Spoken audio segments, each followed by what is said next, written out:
हाँ जी बेटा, ये अपना जिहड़ा है 18 नवंबर का लैक्चर है जिस च आपां ने ग्राफ थ्योरी चैप्टर स्टार्ट किया हुआ। नैक्सट अपने को जिहड़ा टॉपिक है वो हैगा ऑपरेशनस ऑफ ग्राफ।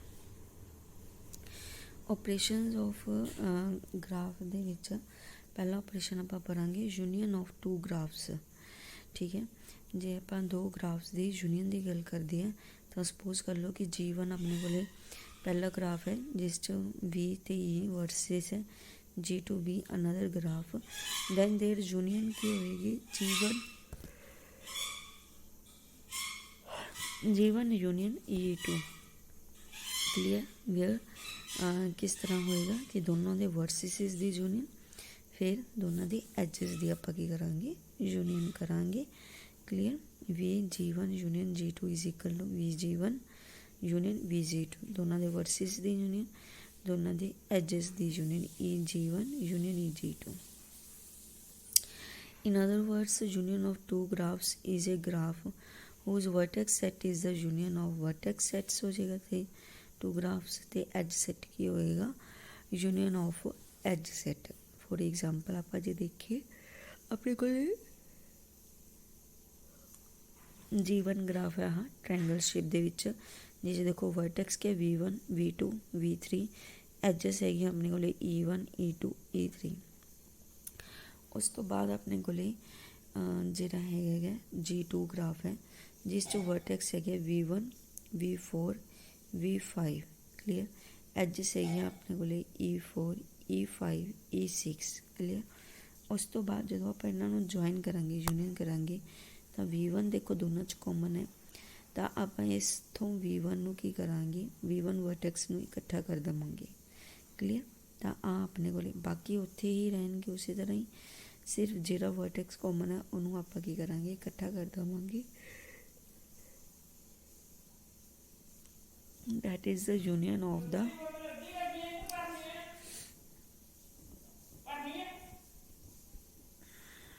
तो वो की हो जाएंगे वर्सिस यूनीअन ऑफ ग्राफ बन जाएगा। नैक्सट अपने को है intersection. Intersection of two graph भी सिमिलर, जो दो ग्राफ्स अपन गिवन है तो इंटरसैक्शन की होएगी दोनों ग्राफ्स के वर्सिस दी इंटरसैक्शन एंड एजेस दी intersection. Clear intersection of two graph is a graph whose vertex is the intersection of the vertex set of the two graph and edge set is the intersection of the edge set of two graph। Similarly उसी तरीके जिमें कि अपने को दोनों ही diagrams है, जब आप इन्हों की इंटरसैक्शन करिए तो देखो दोनों च एक ही पॉइंट कॉमन है। क्लीयर जो कोई होर पॉइंट होंदा तो आप लिख दें, पर एक ही पॉइंट कॉमन है and there is no common edge. Edge कोई भी नहीं कॉमन हैगी, सिर्फ एक ही वर्टेक्स V1 कॉमन है तो इंटरसैक्शन च की अपने को कला V1 जो वर्टेक्स है वो आ जाएगा। नैक्सट है complement of a graph. Complement of a graph complement means opposite inverse जो आप लेने। कॉम्प्लीमेंट ऑफ ग्राफ जी ना आप जी बार नाल डिनोट करते हैं and is defined as the simple graph. ये सिंपल ग्राफ होंगे with vertex set same as the vertex set of ji.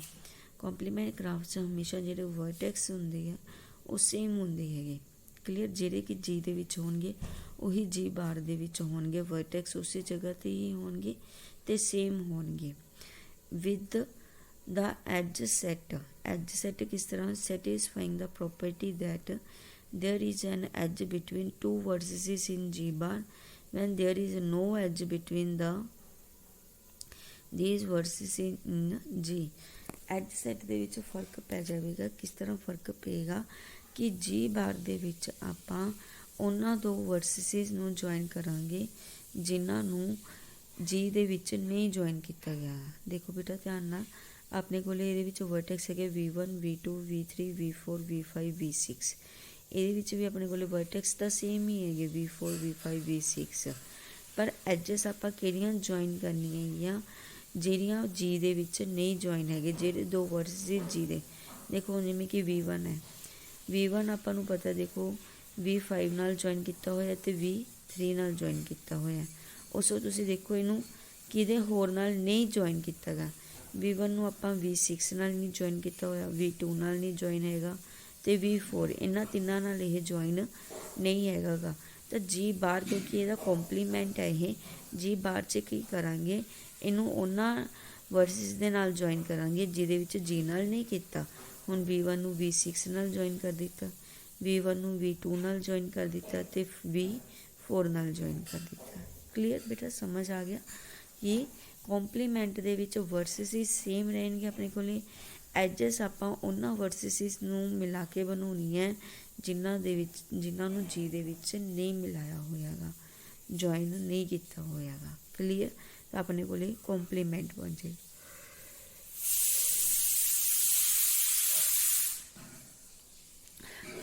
Next ਜਿਹੜਾ ਹੈਗਾ, if the degree of a vertex V in a simple graph G having n vertices is k।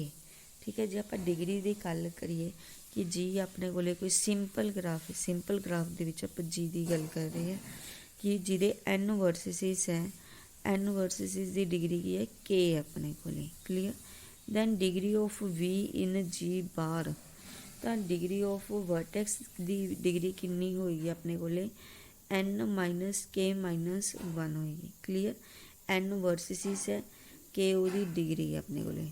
ਹੁਣ ਜਿਵੇਂ ਆਪਾਂ suppose ਕਰ ਲਈਏ ਜੀ ਬਾਰ ਦੇ ਵਿੱਚ ਆਪਾਂ ਨੇ ਡਿਗਰੀ ਕੱਢਣੀ ਹੈਗੀ, ਤਾਂ ਜੀ ਬਾਰ 'ਚ ਡਿਗਰੀ ਕਿਵੇਂ ਨਿਕਲੂਗੀ, ਜੀ ਗ੍ਰਾਫ ਹੈ ਜਿਵੇਂ ਕਿ ਹਾਂ ਤੁਸੀਂ ਇਹ 'ਚ ਦੇਖੋ V1 ਹੈ ਜਿਹੜਾ V1 ਵਰਟਿਸਿਸ ਕਿੰਨੇ 6 ਵਰਟਿਸਿਸ, ਯਾਨੀ ਕਿ n ਦੀ ਵੈਲਿਊ 6 ਹੋ ਜਾਏਗੀ। ਅਤੇ V1 ਜਿਹੜੀ ਹੈਗੀ ਇਹਦੀ ਡਿਗਰੀ ਕਿੰਨੇ, ਸਾਰੇ ਹੀ ਵਰਸਿਸ ਦੀ ਡਿਗਰੀ 2 ਹੈ ਇਹਦੇ ਵਿੱਚ, ਤਾਂ V1 ਦੀ ਵੀ 2 ਹੋ ਗਈ, k ਦੀ ਵੈਲਿਊ 2 ਆ ਗਈ।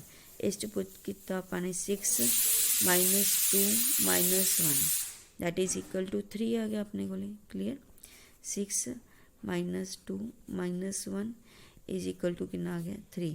ਤਾਂ ਜੀ ਬਾਰ 'ਚ ਜਿੰਨੇ ਵੀ ਵਰਟੈਕਸ ਹੋਣਗੇ ਉਹਨਾਂ ਦੀ ਡਿਗਰੀ ਕਿੰਨੀ ਹੋਗੀ, 3। ਤਾਂ ਤੁਸੀਂ ਦੇਖ ਲਓ 3 ਹੈਗੀ ਹੈ, ਸਾਰੇ ਵਰਸਿਸ ਦੀ ਡਿਗਰੀ ਕਿੰਨੀ ਹੈ, 3 ਹੈ ਆਪਣੇ ਕੋਲ। ਇਹੀ ਚੀਜ਼ ਆਪਾਂ ਨੇ ਇੱਥੇ ਸ਼ੋ ਕੀਤੀ ਹੈ।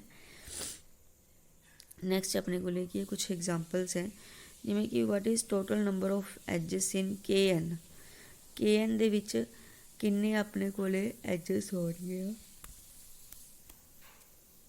what is the total number of edges in KN, the complete graph on n vertices। KN ਦਾ ਮਤਲਬ ਕੀ ਹੈ, ਕੰਪਲੀਟ ਗ੍ਰਾਫ ਹੈ ਆਪਣੇ ਕੋਲੇ ਜਿਹਦੇ ਵਿੱਚ n ਵਰਸਿਸ ਹੈ। Justify your answer. We know number of vertices in KN number of vertices ਆਪਾਂ ਨੂੰ ਗਿਵਨ ਹੈ ਕਿੰਨੇ ਹੈ, n ਹੈ। Also in complete graph there is an edge between every 2 vertices. ਇਹ ਚੀਜ਼ ਵੀ ਆਪਾਂ ਨੂੰ ਪਤਾ ਹੈ ਕਿ ਕੰਪਲੀਟ ਗ੍ਰਾਫ ਦੇ ਵਿੱਚ ਹਰੇਕ 2 ਵਰਸਿਸ ਦੇ ਵਿਚਕਾਰ ਐਜ ਹੁੰਦੀ ਹੈ। So we have to make pairs of n vertices. ਤਾਂ n ਦੇ ਆਪਾਂ ਕੀ ਬਣਾਵਾਂਗੇ, ਪੇਅਰਸ ਬਣਾਵਾਂਗੇ।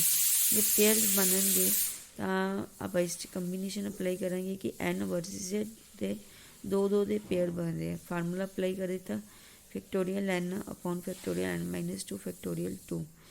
ਕਲੀਅਰ, n ਇੱਥੋਂ ਕੀ ਹੈ ਤੁਹਾਡਾ ਫੈਕਟੋਰੀਅਲ n ਨੂੰ ਤੁਸੀਂ ਲਿਖ ਸਕਦੇ ਹੋ n into n minus 1 into factorial n minus 2। ਹੁਣ ਨੀਚੇ ਫੈਕਟੋਰੀਅਲ n ਮਾਈਨਸ 2 ਹੈ, ਇਹਨਾਂ ਦੋਨਾਂ ਨੂੰ ਕੈਂਸਲ ਕਰਾ ਦਿਓ। ਫੈਕਟੋਰੀਅਲ 2 ਨੂੰ ਤੁਸੀਂ ਲਿਖ ਸਕਦੇ ਹੋਗੇ 1 ਇੰਟੂ 2, ਤਾਂ 1 ਇੰਟੂ 2 ਲਿਖ ਲਓ ਕਿਉਂਕਿ ਦੋਨਾਂ ਦੀ ਮਲਟੀਪਲਾਈ 2 ਹੀ ਹੁੰਦੀ, 2 ਲਿਖ ਲਿਆ। ਆਪਣੇ ਕੋਲ ਰਿਮੇਨਿੰਗ ਬਚੇਗਾ n into n minus 1/2। Therefore number of edges in a complete graph कितने हो जाए, n into n minus 1/2।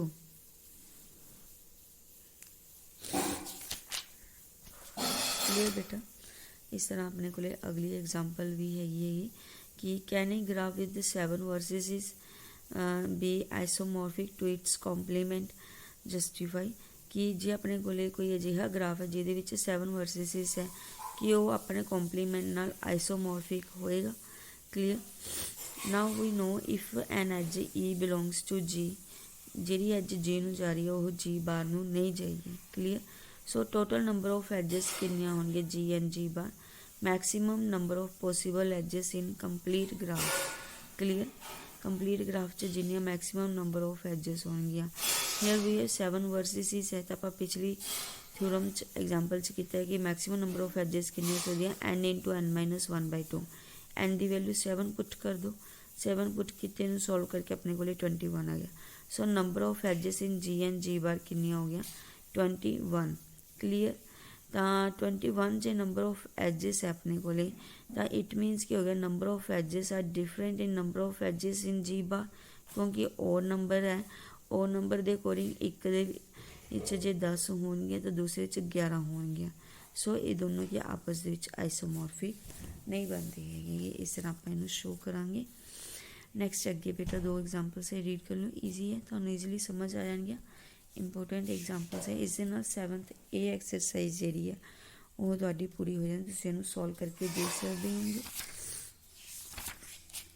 Next ਆਪਣੇ ਕੋਲੇ ਟੌਪਿਕ ਜਿਹੜਾ ਹੈਗਾ ਉਹ ਹੈਗਾ ਵਾਕ ਪਾਥ ਤੇ ਸਰਕਿਟ ਕਲੀਅਰ ਜਿਹਦੇ ਵਿੱਚ ਆਪਾਂ ਸਭ ਤੋਂ ਪਹਿਲਾਂ ਵਾਕ ਦੀ ਡੈਫੀਨੇਸ਼ਨ ਕਰਾਂਗੇ ਕਿ ਵਾਕ ਕੀ ਹੁੰਦਾ ਹੈਗਾ ਕਿ ਵਾਕ ਦੇ ਵਿੱਚ ਇਹ graph a walk in a graph ਜੀ ਇਜ਼ ਏ ਫਾਈਨਾਈਟ ਸੀਕੁਐਂਸ ਠੀਕ ਹੈ ਫਾਈਨਾਈਟ ਸੀਕੁਐਂਸ ਹੁੰਦੀ ਹੈ ਜਿਹਦੇ ਮਤਲਬ ਐਲੀਮੈਂਟਸ ਫਾਈਨਾਈਟ ਹੁੰਦੇ ਹੈਗੇ ਤਾਂ ਵਾਕ ਇਜ਼ ਇਕੁਅਲ ਟੂ ਕੀ ਹੋਏਗਾ v0 e1 v1 e2 ਸੋਨ vk -1 ek -1 vk ਕਹਿਣ ਦਾ ਮਤਲਬ ਇੱਕ ਵਰਟੈਕਸ ਇੱਕ ਐਜ ਇੱਕ ਵਰਟੈਕਸ ਇੱਕ as clear that is walk means ਜੇ ਆਪਾਂ ਗ੍ਰਾਫ ਦੇ ਵਿੱਚ ਸਮਝੀਏ ਤਾਂ ਆਪਾਂ ਵਰਟੈਕਸ ਤੋਂ ਜੇ ਚੱਲਣਾ ਸ਼ੁਰੂ ਕਰੀਏ vertex edge vertex edge vertex edge vertex edge clear ਇਸ ਤਰ੍ਹਾਂ ਆਪਣੇ ਕੋਲ ਕੀ ਹੈਗਾ ਵਾਕ ਬਣ ਜਾਂਦੀ ਹੈਗੀ ਕੀ ਲਿਖਿਆ ਗਿਆ ਇਹ walk in a graph is a finite sequence whose terms are alternately ਕੀ ਹੁੰਦੀਆਂ ਵਰਸਿਸ ਐਂਡ ਐਜਿਸ ਹੁੰਦੀਆਂ ਹੈਗੀਆਂ ਠੀਕ ਹੈ ਇਹਦੀਆਂ ਟਰਮਸ ਵਰਸਿਸ ਅਲਟਰਨੇਟਲੀ ਮੀਨਸ ਇੱਕ ਵਰਟੈਕਸ ਇੱਕ ਐਜ ਸੱਚ ਦੈਟ ਇਸ 'ਚ ਧਿਆਨ ਰੱਖਿਓ ਕਿ ਆਈ ਦੀ ਜਿਹੜੀ ਵੈਲਿਊ ਉਹ ਕਿੱਥੋਂ ਤੋਂ ਕਿੱਥੋਂ ਤੱਕ ਹੁੰਦੀ ਹੈ 1 ਤੋਂ ਲੈ ਕੇ k -1 ਤੱਕ ਕਲੀਅਰ ਆਈ ਦੀ ਜੋ ਵੈਲਿਊ ਹੋਏਗੀ ਉਹ 1 ਤੋਂ ਲੈ ਕੇ k -1 ਤੱਕ ਹੋਏਗੀ ਦਾ edge ei has end vertices vi -1 clear ਜਿਹੜੀ ਐਜ ਲਾਸਟ ਐਜ ਹੋਏਗੀ ਇਹੀ ਉਹਦੇ ਐਂਡ ਵਰਸਿਸ vi -1 ਹੀ ਹੋਣਗੇ end vi the vertex v0 called the initial vertex and the vertex vk is called the terminal vertex of the walk w walk ਨੂੰ ਆਪਾਂ w ਨਾਲ ਲਿਖਦੇ ਹਾਂ ਤੇ ਜਿਹੜੇ ਵਿਚਲ ਰਹੇ ਹੁੰਦੇ v1 v2 son vk -1 are the internal vertices A walk is also referred as an edge train ਇਹਨੂੰ edge train ਵੀ ਕਿਹਾ ਜਾਂਦਾ ਜਾਂ chain ਵੀ ਕਿਹਾ ਜਾਂਦਾ ਹੈ clear it is called the edge train or chain each edge can appear only once in a walk ਠੀਕ ਹੈ ਇਸ ਚੀਜ਼ ਦਾ ਹੁਣ ਧਿਆਨ ਰੱਖਣਾ ਹੈ ਕਿ ਹਰੇਕ ਐਜ ਜਿਹੜੀ ਹੈ ਵਾਕ ਦੇ ਵਿੱਚ ਇੱਕ ਵਾਰੀ ਹੀ ਆਉਂਦੀ ਹੈ however vertices may appear more than once vertices ਜਿਹੜੇ ਆ ਉਹ ਇੱਕ ਤੋਂ ਜ਼ਿਆਦਾ ਵਾਰ ਆ ਸਕਦੇ ਆ ਬਟ ਐਜ ਹਮੇਸ਼ਾ ਇੱਕ ਵਾਰ ਹੀ ਆਏਗੀ ਵਾਕ ਦੇ ਵਿੱਚ ਉਸ ਤੋਂ ਬਾਅਦ ਹੈਗਾ open walk if a walk begin and end with the different vertices ਜੇ ਕੋਈ ਵਾਕ ਬਿਗਨ ਜੇ ਕਿਸੇ ਵਾਕ ਦਾ ਸਟਾਰਟਿੰਗ ਤੇ ਐਂਡਿੰਗ ਪੁਆਇੰਟ ਡਿਫਰੈਂਟ ਹੈ than that walk is called the open walk ਜੇ ਕਿਸੇ ਵਾਕ ਦਾ ਸਟਾਰਟਿੰਗ ਤੇ ending point means initial and terminal vertex ਕੀ ਹੋਵੇ ਸੇਮ ਹੋਵੇ then that is called the closed walk ਹੁਣ ਜਿਵੇਂ ਕਿ ਆਪਣੇ ਕੋਲ ਡਾਇਗਰਾਮ ਹੈ ਹੁਣ ਜੇ ਆਪਾਂ ਸਪੋਜ਼ ਕਰੀਏ ਇਸ ਦੇ ਵਿੱਚ ਆਪਾਂ Z ਤੋਂ ਸ਼ੁਰੂ ਕਰੀਏ Z A Z ਐਜ ਠੀਕ ਹੈ A as X clear as Y as C starting ਤੇ ਐਂਡਿੰਗ ਪੁਆਇੰਟ ਕੀ ਹੋ ਗਈ ਆਪਣੇ ਕੋਲੇ ਡਿਫਰੈਂਟ ਹੋ ਗਏ ਤਾਂ ਮੀਨਸ ਇਹ ਹੈਗੀ ਆਪਣੇ ਕੋਲੇ ਓਪਨ ਵਾਕ ਹੈ ਜੇ ਆਪਾਂ B ਤੋਂ ਸ਼ੁਰੂ ਕਰਦੇ ਹਾਂ B edge X edge Y edge B that is a closed walk clear ਬੇਟਾ ਇਸ ਤਰ੍ਹਾਂ ਜੇ ਸਟਾਰਟਿੰਗ ਤੇ ਐਂਡਿੰਗ ਪੁਆਇੰਟ ਸੇਮ ਹੈ ਤਾਂ ਕਲੋਜ਼ ਵਾਕ ਜੇ ਅੱਡ ਹੈ ਤਾਂ ਓਪਨ ਵਾਕ ਇਹ walk containing no edge and has length 0 is called the trivial walk clear ਇੱਕ ਅਜਿਹੀ ਵਾਕ ਜਿਹਦੇ ਵਿੱਚ ਕੋਈ ਐਜ ਨਹੀਂ ਆਉਂਦੀ ਸਿਰਫ ਆਪਣੇ ਕੋਲ ਇੱਕ ਸਿੰਗਲ ਵਰਟੈਕਸ ਹੈ ਅਤੇ ਉਹਦੀ ਲੈਂਥ ਕੀ ਹੋ ਜਾਏਗੀ 0 ਹੋ ਜਾਏਗੀ ਤਾਂ ਉਹਨੂੰ ਆਪਾਂ ਕੀ ਕਹਾਂਗੇ ਟ੍ਰਿਵੀਅਲ ਵਾਕ ਕਹਾਂਗੇ उस तो बाद अपने को डेफिनेशन आ जाती है कि पाथ की। पाथ की हुंदा है? एन ओपन वॉक, ठीक है। देखो बेटा ध्यान रखना, ओपन वॉक की गल हो रही है। An open walk in which no vertex appear more than once is called a path और सिंपल पाथ। एक अजिही ओपन वॉक जिहदे विच कोई वर्टेक्स रिपीट नहीं हो रहा है या no vertex appear more than once, ਉਹਨੂੰ ਆਪਾਂ ਕੀ ਕਹਿੰਦੇ ਹੈਗੇ? ਪਾਥ ਔਰ ਸਿੰਪਲ ਪਾਥ ਕਹਿੰਦੇ ਹੈਗੇ। ਓਕੇ, ਇਹ path do not intersect itself, ਜਿਹੜਾ ਪਾਥ ਹੁੰਦਾ ਉਹ ਆਪਦੇ ਆਪ ਨੂੰ ਇੰਟਰਸੈਕਟ ਨਹੀਂ ਕਰਦਾ ਹੈਗਾ ਗਾ। ਸਿੰਪਲ ਪਾਥ ਐਂਡ ਟ੍ਰੇਲ, ਇਹ path is simple if all vertices are distinct. ਇੱਕ ਪਾਥ ਨੂੰ ਆਪਾਂ ਸਿੰਪਲ ਪਾਥ ਕਹਿੰਦੇ ਹਾਂ ਜੇ ਉਹਦੇ ਸਾਰੇ ਵਰਟੈਕਸ ਕੀ ਹੋਣ? ਡਿਫਰੈਂਟ ਹੋਣ। The path is trail if all the edges are distinct. ਤੇ ਪਾਥ ਨੂੰ ਆਪਾਂ ਟ੍ਰੇਲ ਕਹਿੰਦੇ ਹਾਂ ਜੇ ਉਹਦੀਆਂ ਸਾਰੀਆਂ ਐਜਸ ਡਿਫਰੈਂਟ ਹੋਣ। ਕਲੀਅਰ? ਜੇ ਵਰਸਿਸ ਡਿਫਰੈਂਟ ਹੈ ਤਾਂ ਉਹਨੂੰ ਆਪਾਂ ਸਿੰਪਲ ਪਾਥ ਕਹਿੰਦੇ ਹਾਂ, ਜੇ ਐਜਸ ਡਿਫਰੈਂਟ ਹੈ ਤਾਂ ਉਹਨੂੰ ਆਪਾਂ ਟ੍ਰੇਲ ਪਾਥ ਕਹਾਂਗੇ। ਨੈਕਸਟ ਆਪਣੇ ਕੋਲ ਐਗਜ਼ਾਮਪਲ ਹੈ। ਐਗਜ਼ਾਮਪਲ 'ਚ ਦੇਖੋ ਕਿ ਜਿਵੇਂ ਕਿ ਜੀ ਆਪਣੇ ਕੋਲ ਗ੍ਰਾਫ ਹੈ ਤਾਂ ਆਪਾਂ ਦੱਸਣਾ whether or not each of the following sequences of edges form a path. ਆਪਾਂ ਨੂੰ ਕੁਛ ਐਜਸ ਦਿੱਤੀਆਂ ਹੋਈਆਂ ਹੈਗੀਆਂ, ਦੱਸਣਾ ਕਿ ਇਹ ਪਾਥ ਬਣਾਉਂਦੀਆਂ ਕਿ ਨਹੀਂ ਬਣਾਉਂਦੀਆਂ। ਹੁਣ ਫਸਟ ਤੁਸੀਂ ਦੇਖੋ A X, clear? X to B, B to ਉਸ ਤੋਂ ਬਾਅਦ ਆ ਗਿਆ ਆਪਣੇ ਕੋਲ C to Y and Y to X. ਹੁਣ ਦੇਖੋ ਤੁਸੀਂ ਇਹਦੇ ਵਿੱਚ ਬੇਟਾ ਪਹਿਲਾਂ ਏ ਟੂ ਐਕਸ ਗਏ, ਐਕਸ ਟੂ ਬੀ ਗਏ, ਇੱਥੇ ਖਤਮ ਹੋ ਗਿਆ। ਫਿਰ C to Y, Y to X, ਕਿ ਬੀ ਅਤੇ ਸੀ ਦੇ ਵਿਚਕਾਰ ਕੋਈ ਇੱਦਾਂ ਦਾ ਪਾਥ ਨਹੀਂ ਬਣਾਇਆ ਗਾ ਤਾਂ it means it is not A path, ਕਿਉਂਕਿ ਇਹਨਾਂ ਦੇ ਵਿਚਕਾਰ ਕੋਈ ਐਜ ਆਪਣੇ ਕੋਲ ਨਹੀਂ ਹੈਗੀ ਗੀ। ਉਸ ਤੋਂ ਅੱਗੇ ਹੈਗਾ ਏ to X, X to Y, Y to Z. ਦੇਖੋ ਬੇਟਾ ਇੱਥੇ ਹੀ ਪਤਾ ਚੱਲਦਾ, ਦੇਖੋ ਵਾਈ ਟੂ ਇਹਨਾਂ ਨੇ ਜ਼ੈਡ ਲਿੱਤਾ ਜਦ ਕਿ ਇੱਥੇ ਕੋਈ ਐਜ ਨਹੀਂ ਹੈਗੀ। ਜੇ ਐਜ ਹੀ ਨਹੀਂ ਹੈਗੀ ਤਾਂ this is not A path. Clear? ਉਸ ਤੋਂ ਬਾਅਦ X to B, B to Y, Y to C. Clear? ਹੁਣ ਇਹ ਆਪਣੇ ਕੋਲ ਪਾਥ ਬਣ ਰਹੇ ਹੈਗੇ। ਦੇਖੋ ਇਹਨਾਂ ਦੇ ਕੋਈ ਵੀ ਪੁਆਇੰਟ ਹੈ ਜਿਹੜਾ ਵਰਟੈਕਸ ਪਾਥ ਵਾਸਤੇ ਆਪਾਂ ਨੂੰ ਕੀ ਚੀਜ਼ ਸੀਗਾ? ਓਪਨ ਵਾਕ, ਇਹ ਓਪਨ ਵੀ ਹੈਗੀ ਹੈ। ਸਟਾਰਟਿੰਗ ਤੇ ਐਂਡਿੰਗ ਪੁਆਇੰਟ ਡਿਫਰੈਂਟ ਆਪਣੇ ਕੋਲ। ਨੋ ਵਰਟੈਕਸ ਪੀਅਰ, ਕੋਈ ਵੀ ਵਰਟੈਕਸ ਇੱਕ ਤੋਂ ਜ਼ਿਆਦਾ ਬਾਹਰ ਨਹੀਂ ਆ ਰਿਹਾ। X B Y C, clear? ਦੁਬਾਰਾ ਨਹੀਂ ਆਇਆ ਹੈਗਾ, that is it is the path. ਉਸ ਤੋਂ ਬਾਅਦ ਦੇਖੋ ਅਗਲੀ B Y, B Y, Y X, A X, ਇਹ ਵੀ ਆਪਣੇ ਕੋਲ ਬੇਟਾ ਪਾਥ ਬਣੇਗਾ। ਹੁਣ ਇਸ ਚੀਜ਼ ਦਾ ਧਿਆਨ ਰੱਖਣਾ ਹੈ, ਦਿਸ ਇਜ਼ ਦਾ ਅਨਡਾਇਰੈਕਟਡ ਗ੍ਰਾਫ। ਜਦੋਂ ਅਨਡਾਇਰੈਕਟਡ ਗ੍ਰਾਫ ਹੈ ਉਹ 'ਚ ਆਪਾਂ ਐਲੀਮੈਂਟਸ ਜਿਵੇਂ ਕਿ ਇਹਨਾਂ ਨੇ ਐਕਸ ਵਾਈ ਲਿਖਿਆ, ਇਹਨੂੰ ਤੁਸੀਂ ਵਾਈ ਐਕਸ ਵੀ ਲਿਖ ਸਕਦੇ ਹੋ ਸਿਮੈਟਰੀ ਬਣਾਉਣ ਵਾਸਤੇ। ਏ ਐਕਸ ਨੂੰ ਤੁਸੀਂ ਲਿਖ ਸਕਦੇ ਹੋ ਐਕਸ ਏ। ਤਾਂ ਆਪਣੇ ਕੋਲ ਦੇਖੋ ਪਾਥ ਕੀ ਬਣ ਜਾਏਗਾ? B Y, Y X, X A. Clear? This is the path. Clear? Undirected graph ਦੇ ਵਿੱਚ ਤੁਸੀਂ ਜਿਹੜੇ ਵਰਸਿਸ ਇੰਟਰਚੇਂਜ ਇੱਦਾਂ ਕਰ ਸਕਦੇ ਹੋਗੇ। So this is the path. Clear ਬੇਟਾ? ਨੈਕਸਟ ਜਿਹੜੀ ਐਗਜ਼ਾਮਪਲ ਹੈਗੀ ਉਹ ਵੀ ਇਸੇ ਤਰ੍ਹਾਂ ਹੀ ਹੈ ਕਿ ਜੀ ਆਪਣੇ ਕੋਲ ਗ੍ਰਾਫ ਹੈਗਾ ਅਤੇ ਇਹਦੇ ਵਿੱਚ ਆਪਾਂ ਨੂੰ whether each of the following is a close path ਦੱਸਣਾ ਕਿ ਇਹ ਕਲੋਜ਼ ਪਾਥ ਹੈ ਜਾਂ ਟ੍ਰੇਲ ਬਣਾ ਰਿਹਾ ਜਾਂ ਸਿੰਪਲ ਪਾਥ ਔਰ ਸਾਈਕਲ ਹੈ। Clear?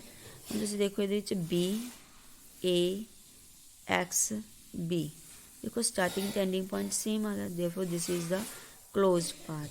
Clear? This path is cycle, ਇਹਨੂੰ ਸਾਈਕਲ ਵੀ ਕਹਿ ਸਕਦੇ ਹਾਂ ਆਪਾਂ। ਕਲੀਅਰ? ਇਟ ਇਜ਼ ਕਲੋਜ਼ਡ ਹੈ ਕਿਉਂਕਿ ਇਹ ਤੇ ਡਿਸਟਿੰਕਟ ਵਰਸਿਸ ਇਹਦੇ ਵਿੱਚ ਡਿਫਰੈਂਟ ਆਪਣੇ ਕੋਲ। ਐਕਸ, ਉਸ ਤੋਂ ਬਾਅਦ X A B Y, starting ਤੇ ਐਂਡਿੰਗ ਪੁਆਇੰਟ ਡਿਫਰੈਂਟ ਹੈ। ਠੀਕ ਹੈ? ਸਿੰਪਲ ਪਾਥ ਇਹ ਹੈਗਾ ਹੀ ਹੈ। ਇਟ ਵਰਸਿਸ ਆਰ ਡਿਫਰੈਂਟ, ਪਰ ਨੋਟ ਸਾਈਕਲ ਨਹੀਂ ਹੈਗਾ ਕਿਉਂਕਿ ਇਹ ਕੀ ਹੈ? ਕਲੋਜ਼ਡ ਨਹੀਂ ਹੈਗਾ। ਓਕੇ,